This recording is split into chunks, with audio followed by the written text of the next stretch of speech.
Thank you for staying tuned to Channel 8 for this exclusive local interest story. During last night's blizzard, not only were many Unalaskans stranded in the snow and caught unawares outside of their homes, but a local woman was the victim of a bizarre poultry theft. Lauren Adams, who lives on Haystack, has a chicken coop which until last night held 7 chickens. This morning, there are only 6. So, Lauren, tell me what happened last night in this horrible weather we were having. Well, one of my friends kind of did a stupid thing and got stuck in the snow, and so I had to go help her out. And I came home, used to have 7 chickens, now I only have 6. And they're all spooked. And they just haven't recovered. They're not eating right. They've stopped laying eggs.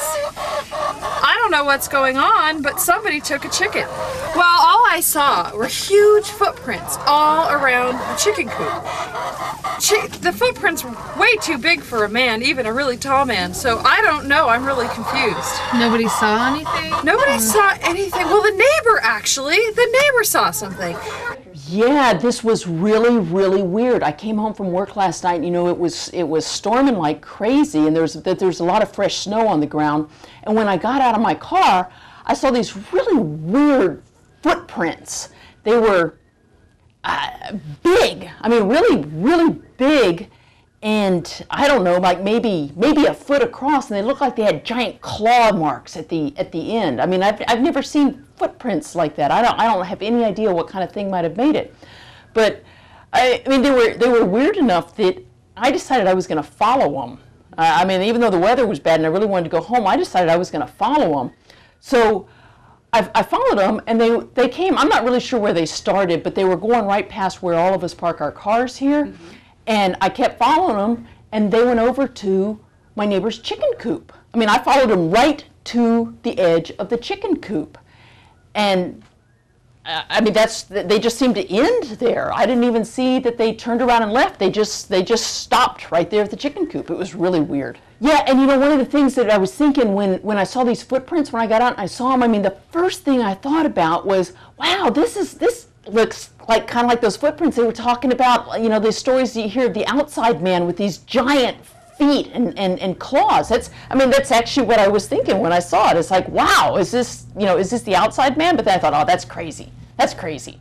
Tayaganada is a local legend involving larger than normal individuals who live outside of society. In English, they are known as outside men. Local residents Larissa Syverson and Denise Rankin were interviewed about them.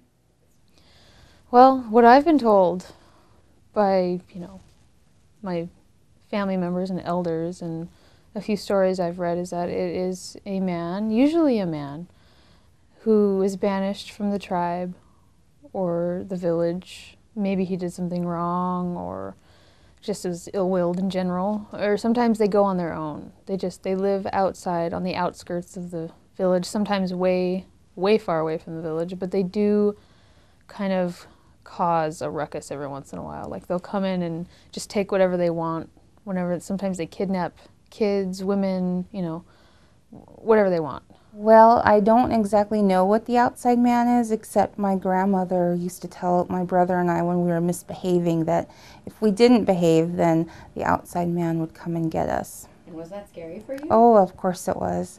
And then, we couldn't play around much in the hills. My mom was always afraid that we might get lost, but if we did, I don't know if it was being scared, but we always thought we would see shadows. Wow, that's awesome. But we kind of thought they were lost military men from the war. That's great. Probably our kids' imaginations. You never know. We heard is... there's been some sightings around town recently. Okay, so now I really get to be nervous when I go up into the hills. For sure. I've never seen him or seen one. I have kind of had a few encounters with what I think might have been something like a Tayaganada. We were clearing some rommel stakes, some World War II rommel stakes. Just working. We did a camping trip, and I was walking down through the grassy area to the beach. The grass was really tall. It was kind of dark. I was alone. Everyone was back up where the tents were. And I did kind of have this feeling that someone was watching me or kind of tracking me in a way. You know, like following me. And I did smell something really bad. Like, it almost smelled like a wet dog or something. So, and nothing ever really came of it. I never really saw anything. I just had that feeling, you know, like, okay, something else besides me is here. Area local Reed Brewer made a rather interesting discovery last summer on a hiking expedition. I've explored certain areas of the island, actually a couple of Aleutian islands, most of it from a naturalist point of view, but also looking into some of the history of the World War and things like that. I went to what looked like an old cabin. It could have been for foxing or something like that, but ran across what looked like an abandoned shelter, and as we were kind of cleaning it up to prepare to stay for the night, came across a journal, and what was barely legible, we were able to make out a story of Tayuganada and some of the kind of the terrible things that happened. We weren't really sure if it was a true account or not, but what we read was pretty scary. Do you recall the stories? The story that came to mind, and mind you, this was way away from civilization and kind of nearing night, so it's pretty frightening to come across reading it in candlelight. But basically, it was a father-son that were camping at the shelter, and they had heard some noises, some banging around the outside of the cabin, and didn't know what was going on, and they were scared and petrified, and went out to investigate and couldn't find anything, couldn't see who it was, and the banging went all night, and the father and son had basically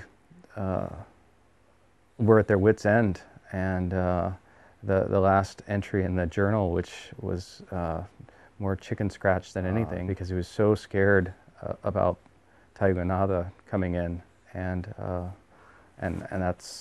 that's basically all that was there. Wow. Yeah, it was pretty.